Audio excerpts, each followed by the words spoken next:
Assalamualaikum warahmatullahi wabarakatuh.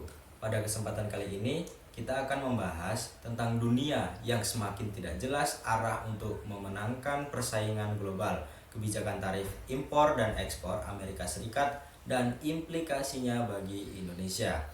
Di sini kita akan menyiratkan ketidakpastian global sebagai akibat dari kebijakan ekonomi proteksionis terutama oleh Amerika Serikat. Mengajak audiens melihat bagaimana langkah Indonesia dalam menghadapi dinamika ini untuk menjaga pertumbuhan ekonomi, menyampaikan pendekatan analisis yang akan digunakan seperti politik, ekonomi, sosial, teknologi, lingkungan, dan legal yang bisa disingkat PASTEL. Sejak 2018, Amerika Serikat menerapkan tarif impor tinggi terhadap produk dari Cina, lalu meluas ke negara-negara lain. Indonesia terkena dampak secara langsung seperti barang-barang tekstil, karet, dan baja. Dan secara tidak langsung, gangguan rantai pasok global. Di sini kita memiliki tantangan besar bagaimana Indonesia menjaga ekspor, investasi, dan hubungan luar negeri dalam kondisi global yang semakin tidak pasti. Tujuan kami membahas materi ini untuk menganalisis dampak-dampaknya menggunakan pendekatan pastel dan memberikan strategi adaptif bagi pemerintah. Lalu, latar masalah yang dihadapi Indonesia yaitu mencakup di beberapa bidang, antara lain bidang ekonomi, bidang politik, bidang sosial, bidang teknologi, dan bidang lingkungan. Dalam bidang politik, bagaimana kebijakan tarif AS berdampak pada stabilitas politik di Indonesia? Dengan analisis dampak, jika produk Indonesia sulit masuk pasar AS, industri dalam negeri terpukul, sehingga tekanan dalam pelaku industri dan pekerja terhadap pemerintah bisa menimbulkan instabilitas. Ketegangan diplomatik antara Indonesia dan AS dapat memengaruhi kerjasama lainnya, seperti pertahanan, pendidikan, dan teknologi. Langkah pemerintah untuk memperkuatnya adalah perkuat peran diplomasi ekonomi melalui Duta Besar Perdagangan G20 dan WTO. Kedua, inisiasi perjanjian bilateral multilateral dengan negara mitra alternatif. Ketiga, aktif dalam ASEAN untuk menyusun strategi kolektif menghadapi proteksionisme negara maju.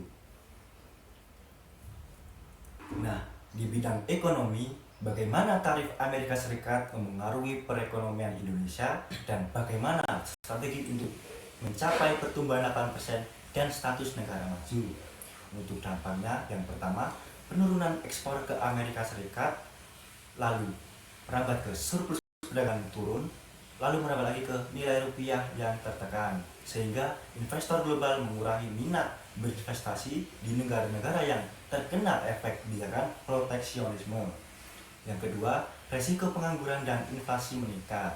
Untuk strategi menuju 88% pertumbuhannya antara lain, yang pertama, hilirisasi industri, tambah nilai produk sumber daya alam, contohnya nikel jadi baterai. Yang kedua, diversifikasi ekspor, fokus ke Asia Selatan, Afrika, dan Timur Tengah. Yang ketiga, infrastruktur dan logistik, pelabuhan, kereta, konektivitas digital. Yang keempat, digitalisasi UMKM, mendorong ekspor berbasis e-commerce dan platform digital.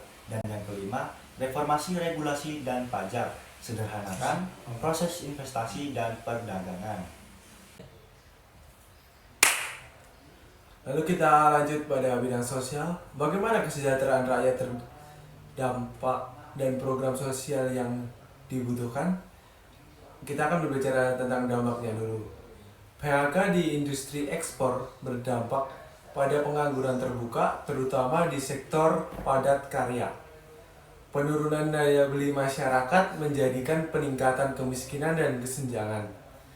Kelompok rentan seperti buruh, petani ekspor, dan nelayan paling terdampak. Lalu solusi dari program sosial yaitu pelatihan vokasi, dan digitalisasi agar pekerja dapat beralih ke sektor yang baru. Program BLT atau bantuan pangan untuk meredam guncangan ekonomi. Padat karya berbasis komunitas untuk menjaga aktivitas ekonomi lokal. BPJS Ketenagakerjaan yang lebih inklusif bagi pekerja informal. Lalu kita lanjutkan pada bagian teknologi. Apa pengaruhnya pada inovasi dan teknologi? Bagaimana dorong teknologi lokal? Kita akan berbicara tentang dampaknya terlebih dahulu. Jika tarif dikenakan pada impor teknologi dan komponen akan membatasi produksi dan inovasi dalam negeri. Startup teknologi akan mengalami kesulitan mendapatkan komponen atau kolaborasi luar negeri. Langkah yang strategis untuk dilakukan yaitu insentif R&D atau subsidi pajak untuk perusahaan lokal yang melakukan penelitian, dana inovasi nasional, pendanaan untuk startup teknologi nasional, kemitraan kampus, industri untuk mempercepat transfer teknologi, proteksi paten lokal dan ekosistem inovasi, insentif hak kekayaan intelektual. Lalu masuk ke bidang lingkungan. Apa dampak lingkungan dari peningkatan produksi dalam negeri akibat tarif dari Amerika Serikat?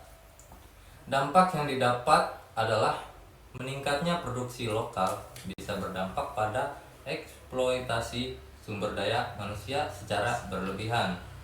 Jika substitusi impor tidak diiringi regulasi lingkungan, emisi dan polusi bisa meningkat.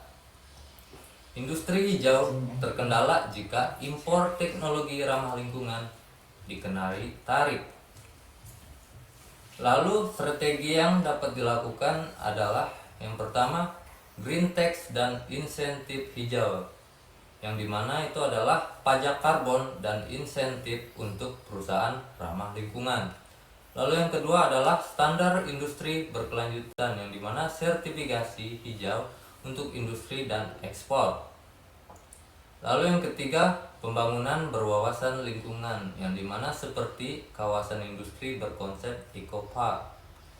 Lalu yang keempat, transisi energi terbarukan seperti investasi pada PLTS, angin, dan biomasa. Lalu masuk ke bidang legal atau hukum. Bagaimana pendekatan hukum yang bisa diambil Indonesia? Dari tinjauan hukumnya, tarif sepihak Amerika Serikat berpotensi melanggar prinsip non-diskriminasi WTO. WTO mengatur penyelesaian sengketa dagang melalui Dispute Settlement Body atau disingkat DSB. Dari langkah hukum yang pertama adalah menggugat di WTO jika tarif dianggap tidak adil dan diskriminatif.